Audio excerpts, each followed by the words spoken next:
Hi, everyone. This is Mookie Alexander, your Field Goals Managing Editor. It's been a good while since I've done a video, but it's the night before Thanksgiving, and it's the night before the Seattle Seahawks embark on what is a very difficult four-game stretch that, quite frankly, in the eyes of many fans, I would suspect looks almost completely unwinnable right now based on recent Seahawks form, and especially so after the way they lost to the Los Angeles Rams.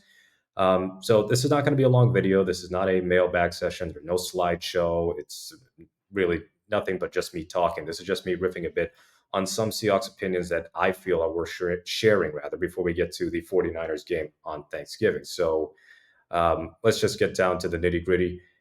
The Seahawks have just a daunting schedule ahead from Thanksgiving until the early bits of December. San Francisco, at Dallas, at San Francisco, home to Philadelphia. You got two teams that made the NFC Championship game last year, and you got the Cowboys, whom that they're just blowing out the bad teams, which is what good teams are supposed to do. They haven't really beaten a good team yet, but let's give Dallas some slack. They were a few yards away from beating Philadelphia on the road. I think that's something that is a creditable performance for them, even though they didn't win. I think that Dallas still has a shot to at least win a playoff game yet again, maybe even make the NFC Championship game for the first time in 3 decades. We'll see about that. But to me, this is the most, well, not the most, this is one of the most important stretches of football of the Pete Carroll era. Not necessarily in terms of wins and losses, but in terms of performance. Because what we've seen out of the Seahawks this season, we haven't seen really any game in which they've had a complete performance on both sides of the ball. The best defensive games haven't been the best offensive games, and the best offensive games, which have been few and far between, haven't had the best defensive performances. So that complete showing that the meshing of the two units and of course the special teams as well, it just really hasn't materialized in ways that I expect fans would have wanted it to play out. And the 2022 season, given all the drama of the offseason, the Russell Wilson trade and releasing Bobby Wagner and then all the other moves that were made in the offseason, the expectations of that year's team and then overperforming those expectations, I think ended up being the precursor to really what has felt like a very caustic atmosphere, a very troubling atmosphere among Seahawks fans, at least the ones online, throughout this season because they were 6-4 last year, but that felt a lot different than the 6-4 right now. Last year's team wasn't expected to even win 6 games in the first place. This year's team was expected to make the playoffs, which they still might. They're in position to right now. But there's also that chance that they collapse from 6-3 and miss the playoffs entirely in a very weak NFC. And that would be seen as a major step back. So my reasoning about 2022 kind of being a blessing and a curse is that we got to enjoy skipping the part where when teams rebuild or retool their roster, they suck right away. Geno Smith overperformed uh, expectations of just about everybody, maybe except himself and maybe Pete Carroll as well. We saw some great play from the rookie class with Ken Walker and Reek Woolen and Charles Cross and Abe Lucas. So it's natural to think there's that upward trajectory, especially for the young talent, that everybody just grows in a linear way. That's not necessarily the case, and some people really do just plateau after year one. So I said uh, right before the season started that a lot had to go right for the Seahawks to really take that next step to be a true Super Bowl contender again. And that would include Geno Smith at least maintaining the same level of play he had last year. That would include improvement from the offensive line and improvement in general from the draft class of 2022, in addition to getting high level performance out of the 2023 rookie class. And then you have the defensive line and the fact that they didn't do a ton to address the situation during this offseason. And then, of course, they do the Leonard Williams trade midseason, which we'll get to a little later on. But there were a lot of question marks about the defensive line and not drafting Jalen Carter and whether that this unit would be just a backbreaking liability again. And then there's the health of Jamal Adams and how would the secondary look and how would the linebacker situation look now that Bobby Wagner's back and Jordan Brooks is coming off an ACL tear. So there were some significant unknowns. And again, a lot had to go right for the Seahawks to go 9-8 last season and make the playoffs. I think quite a bit had to go right for the Seahawks to look like a genuine Super Bowl contender. And quite a few of those things just aren't happening. Geno hasn't been as terrible as his detractors have indicated. But as somebody who I guess I would classify myself as a Geno defender at this point, this is not, to me, upward improvement. This is not improvement from 2022. And there are some circumstances that are hurting Geno, but some of it is on Geno himself. So you got the quarterback situation, and Geno not being, the surprise story of the year. He's not putting up the same gaudy stats that he was through stretches of last season. Then you have the offensive line and all the injuries to Cross and Lucas and even Evan Brown. If the entire starting offensive line has missed at least one game due to injury, and Lucas is probably not coming back for another week. So all of that disorganization and having to shuffle through the offensive line every week has created some disjointed play for the offense. One area where I really misread this offense was the expectation that this would be a fun team to watch. They've not been that fun. I don't think that's a controversial opinion either. The third down struggles are just brutal. The red zone struggles are even worse. The running game inconsistent, the passing game inconsistent. Nothing has looked smooth really for the entirety of the season. The only time you could say that the Seahawks offense looked really like the team we expected them to look is against the Detroit Lions, and they didn't run the ball that well in that game. It was really the passing game that um, won him the game in Detroit. And even then, it's funny that that is the hallmark of Seattle's passing offense when that was the game after Cross and Lucas both got hurt, and then they had to shuffle the lineup a bit. But yes, it's not gone right on the offensive side of the ball. I certainly misread that. And then on the defensive side of the ball, there have been some successes. Devin Witherspoon has been a revelation. To me, he is the front runner for Defensive Rookie of the Year. He's just been absolutely phenomenal, and in ways that's not even Reek Woolen was last year. So that's a positive. You've gotten the development from Boye Mafe to be one of the top pass rush, well, the top pass rusher on the team, and at this rate, he could be one of the top pass rushers in the NFL down the line. I don't think he is at that level of dominance right now. So there have been some positive developments on the defensive side of the ball, that's for sure. But they're still below average in DVOA. They're about average or below average in points allowed, EPA per play, a lot of metrics. And this is a pretty expensive defense. I mean, they're spending a lot of cash on this particular season on the defensive side of the ball to get, again, underwhelming results. Now, Uchenna Nwosu's injury, I think, has changed things quite a bit, but still, since week 8, since the first full game that Nwosu's been out of the lineup with his torn pec, they've really not played that particularly well. The Rams game, I thought they were generally good, but they collapsed in the last two drives of the fourth quarter. The Browns game, I don't think they were really good, and they were just bailed out by the turnovers. The turnovers really hid what I didn't think was a high level showing against Cleveland with PJ Walker at quarterback, mind you. Then they were terrible against the Ravens. And then against the Commanders, they were up and down, and they certainly didn't close that game well at all. And Geno Smith had to win the game twice over.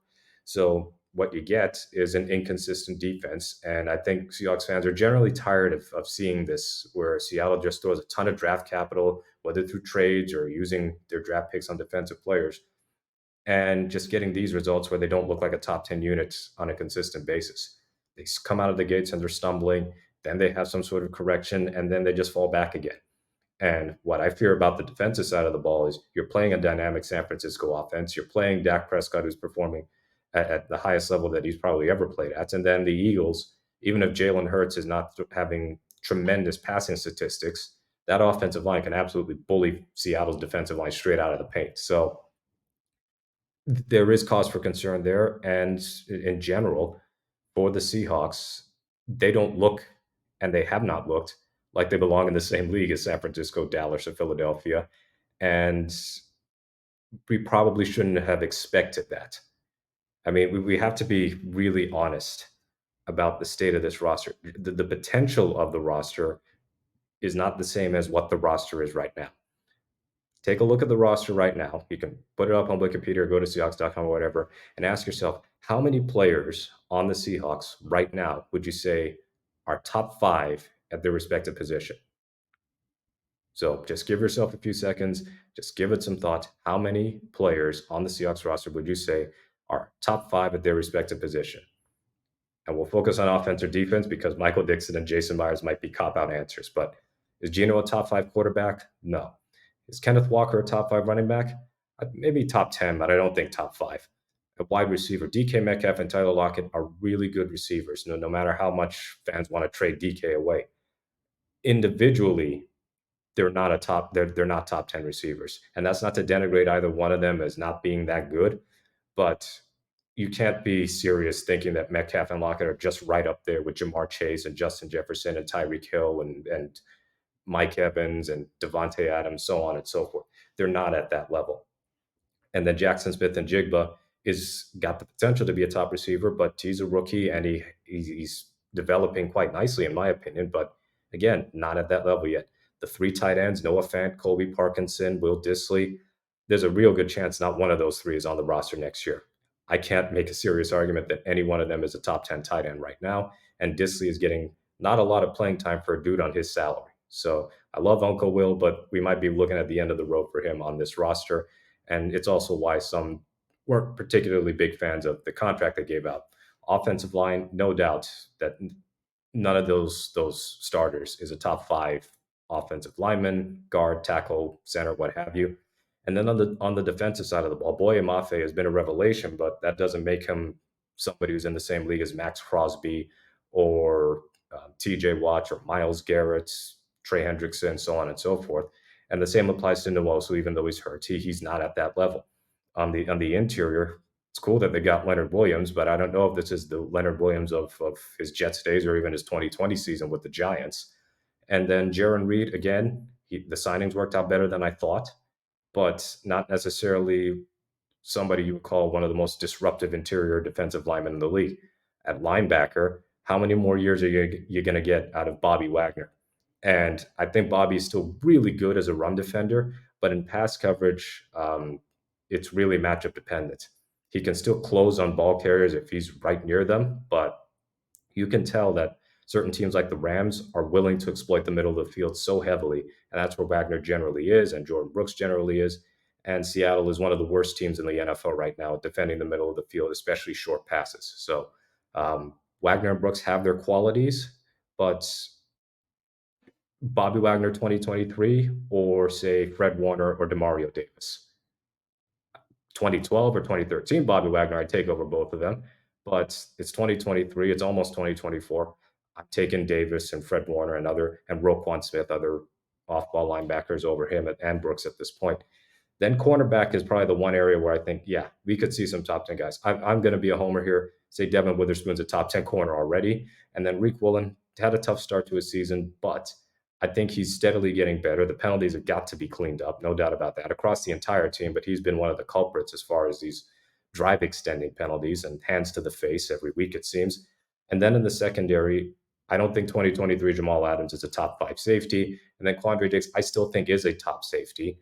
Um, and one of the reasons I say that is for all of his woes, I won't say woes, for all of his occasional struggles with open field tackling, teams are not challenging Quandre deep down the field with long passes. Seattle's still pretty good at defending the deep ball, and Diggs still has plenty of value there. So him not being noticeable is sometimes actually a really good thing. But I've just run through the roster right there. And the Seahawks have talented players. Trey Brown, hugely talented. And I think that he is somebody the Seahawks should really look at making sure that they retain his services in the longer term once his contract is up next year. Already mentioned what Witherspoon and Mafia brought to the table, and then Woolen, of course. And then on the offensive side of the ball, you've got Smith and Jigba. Heck, you got Jake Bobo as a fourth option wide receiver. You got Zach Charbonnet having to step up for Kenneth Walker. Now that Walker is hurt, and then when Walker is healthy, we know that he's a talented running back, if frustrating on occasion. So there's talent there. And by that, I mean talent that has the potential to be one of the best at their respective positions for years to come. But as far as what they are now, they're not at that level. They're not at that level yet. And there's nothing wrong with that. But you have to consider, and I've mentioned this on the site before, the Super Bowl teams for the Seahawks, even though they didn't necessarily have top five offensive linemen or top five wide receivers or even top five tight ends, they had top five with just about everything else on defense. And they had a top five running back in Marshawn Lynch and a top 10 at least quarterback and a top five dual threat quarterback in Russell Wilson. On the defensive side of the ball, Richard Sherman, one of the best corners in the game, if not the best. Same with Earl Thomas, is maybe the best safety in the game, and Cam Chancellor, maybe the best strong safety. Bobby Wagner, one of the best, if not the best, middle linebacker. And then on the defensive line, you had Michael Bennett and Cliff Averill, two of your best pass rushers, and in Bennett's case, just the ability to work in the interior as well.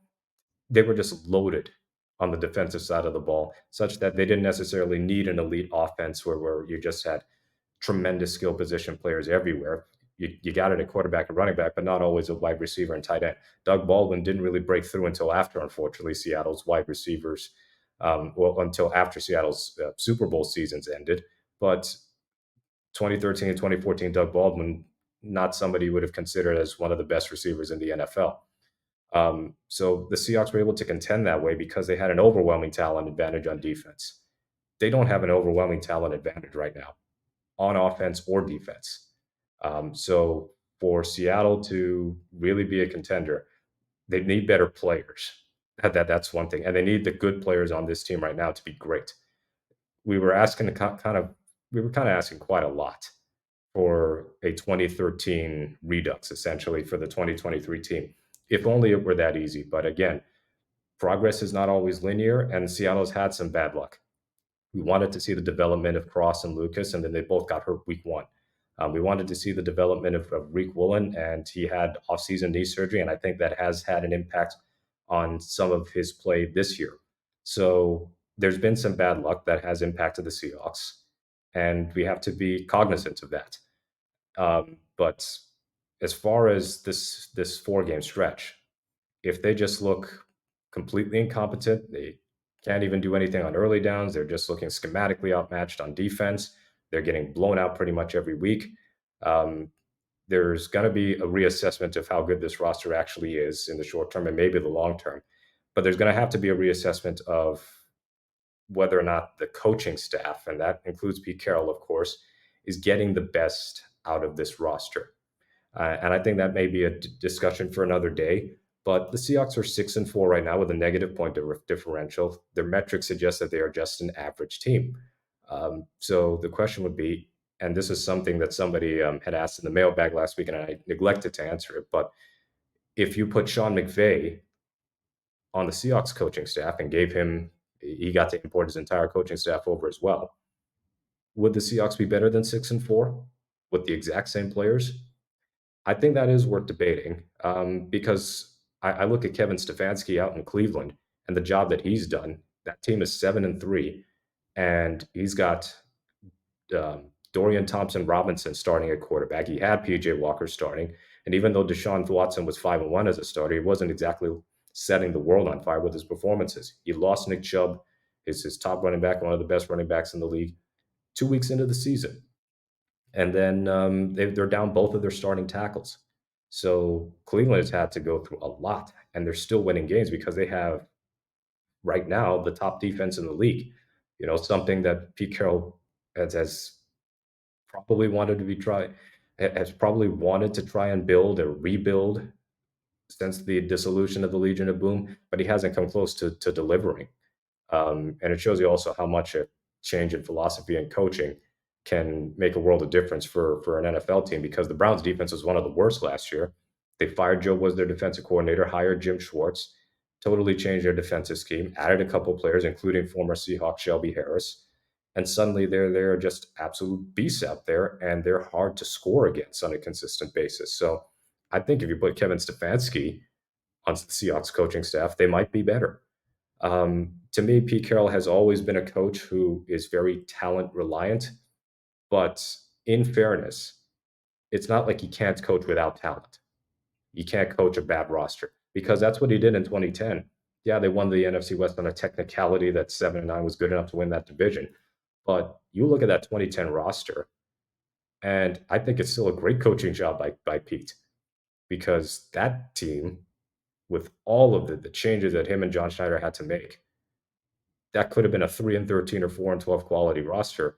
And they were 4-2 through 6 games, and then they had their little losing spell after that. But getting 7-9 out of that team was miraculous. 7 wins out of a team playing an ancient Lawyer Malloy at safety, or having to do that NASCAR package where you had Roy Lewis coming in as an extra safety and blitzing. Um, you're playing Julius Jones to start the year, and then you end with the Marshawn Lynch trade, and you had John Carlson kind of disappearing out of the lineup altogether. Essentially, you traded away Deion Branch. You were making moves in season and tinkering and doing everything else under the sun to build that next contender, and he got to 7-9 in 2011. That's a more talented team because they made some splashy free agent signings like Zach Miller and Sidney Rice, and they were 2-6 at the halfway point, but they finished 7-9, and that sowed the seeds of an ex contender. But I think Pete is at his best when he's got just an absolutely loaded roster, and I don't think he has that right now. He's got potential at certain positions, but not over the course of quarterback to running back to receiver and so on and so forth. So the coaching staff, I think Clint Hurtt is safe. Obviously, Pete Carroll isn't going to get fired. The only way that I think Pete ever is not the head coach of the Seahawks is if he leaves on his own volition. So I don't think that's something worth discussing anytime soon. But Shane Waldron, I'm kind of out on him right now after that Rams game because my realization with Shane is that he's been the offensive coordinator for 3 years now. And the third down problem that was there in 2021 and the unique boomer bust nature of that offense is rearing its ugly head again in 2023, minus the explosive plays. They're terrible on third down, and they're not getting 50 or 60-yard touchdowns like the 2021 team was. So those first 15 plays, Shane is absolutely lighting it up. Look how many opening drive scores that they've got. They started the season scoring on their first three possessions against the Rams and then not scoring after that. And then this past Sunday, they score on their first three possessions against the Rams. Then they kick a field goal in the second half, and that's it. So we're seeing this too often from the Waldron offense in particular. I think that he's a good play designer. I think he's not lacking in creativity. Look at the 13 personnel packages they're using. I remember they had a screen pass with Jake Bobo, and they had three guys lined up in the backfield alongside Geno Smith, and then they motioned Bobo and they got the screen pass to him. I think that's creative play calling. Situational play calling and just adjusting his game plan after the script is done. I think that is his weakness. And the play that really upset me the most was the 3rd and 3 when Drew Lock came into the game, and they just aired it out 30 yards down the field. Now, Lock may just do that regardless of what play call is put in by Shane. But if you watch the all 22 of that, the only option near the first down marker was Zach Charbonnet, who was well covered and he was behind the line of scrimmage. Everybody else was running 15 yards and more. Like, why? You need 3 yards. Hardly anybody attacking the short middle of the field. I really do not understand that. So I think that Waldron is just too inconsistent with his play calling decision making.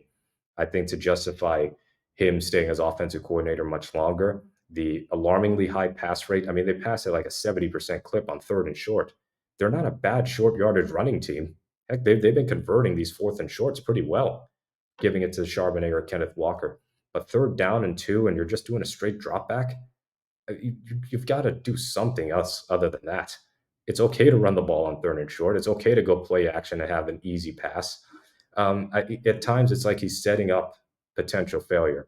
One of the sacks that Geno took was a 2nd and 6 play in the third quarter. It was a sack that led to a punt, not the sack that they got out of and we were able to kick a field goal on.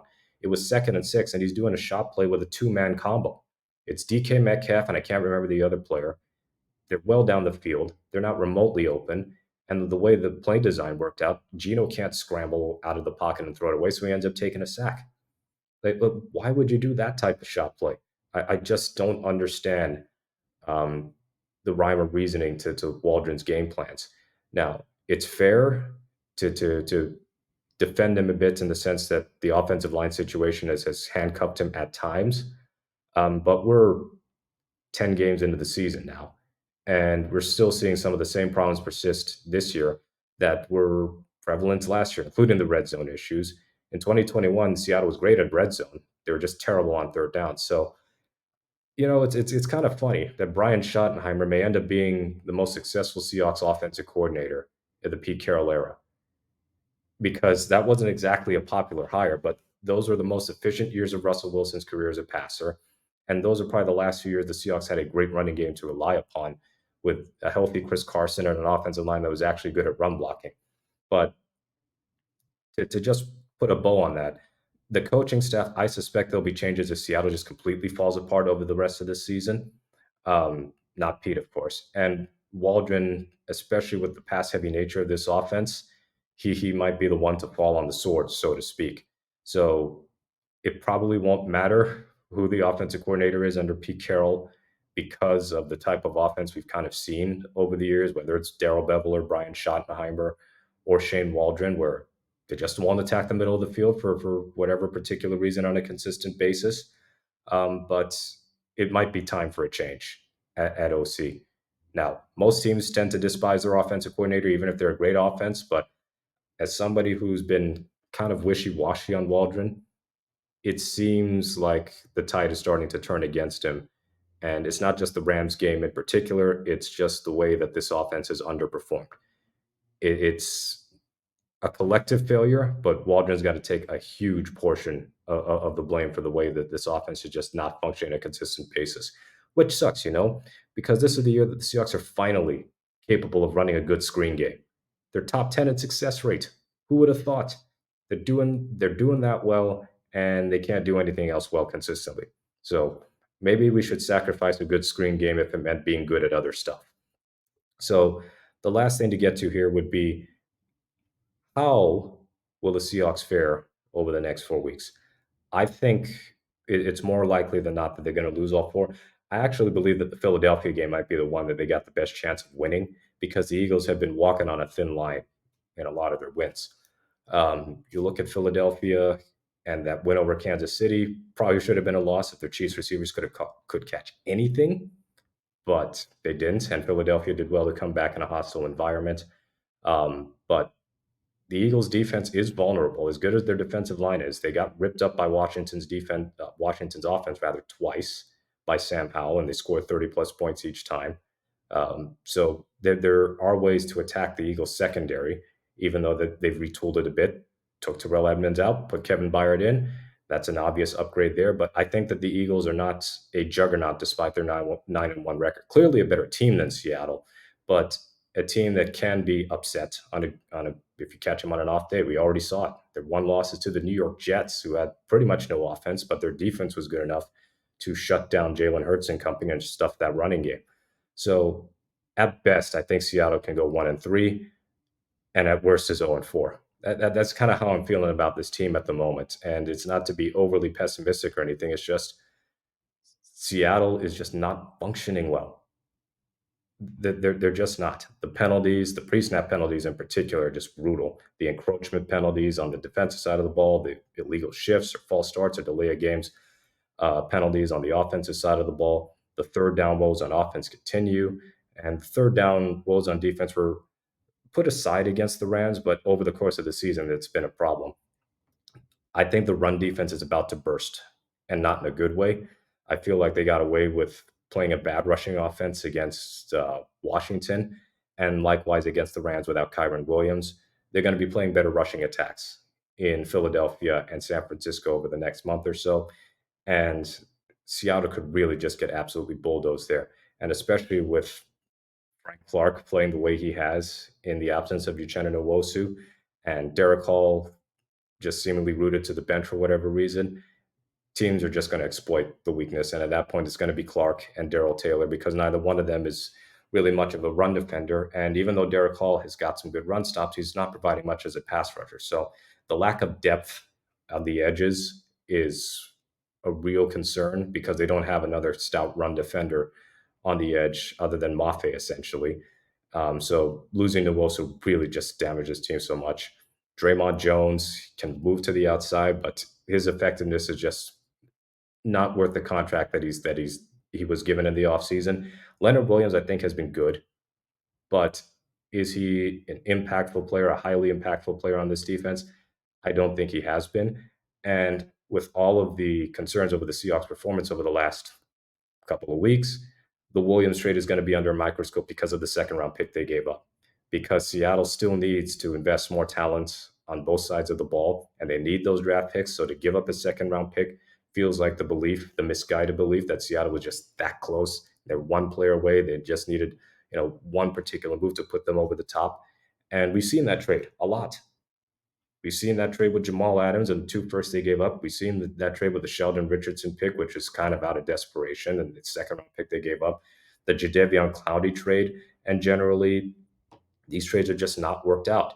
Now, it doesn't mean that those players were bad. It's just that they didn't provide enough value to justify the picks that they gave up. So, um, the worse the Seahawks do, probably the better it is for Giants fans. But the worse the Seahawks do, the worse that trade for Leonard Williams looks, especially if they let him walk in free agency. They would have given up a second round pick for a rental and fallen apart. That would really make the trade look bad. So, I hope that the Seahawks can turn this around. I think that they're capable of fixing some of what ails them, including the penalties. Those are correctable. The third down issues are correctable. But they got to look like a well coached team, which at the moment they don't look well coached. So we'll see how it goes with San Francisco on Thursday. If they're competitive with the 49ers and they lose, I think that's a lot more palatable than if they just get the 42-7 treatment like the Rams game from 2017. If they win, I think they're in pretty good position to make the playoffs, just to the fact that they would need maybe one or two more wins against one of Pittsburgh, Arizona, or Tennessee. If they win by hook or by crook, I think we'll all put the pitchforks down after what happened on Sunday. But if they get absolutely blown out, this is going to be a long, long holiday weekend ahead. So, again, I think that the Seahawks are not a terrible team, but they're also not good enough that you can trust them to beat literally any team right now. So that's kind of where we are at the moment with Seattle. So on that note, it's time to wrap it up. You can follow me on Twitter at Mookie Alexander, and then the Twitter account at Field Gulls. You could watch this video over on YouTube. And yes, the 49ers game, prime time. Hopefully everybody's loud as can be. The Action Green's certainly going to be loud. And be on the lookout for more videos, including a video mailbag after the Cowboys game. So until next time, have a happy Thanksgiving.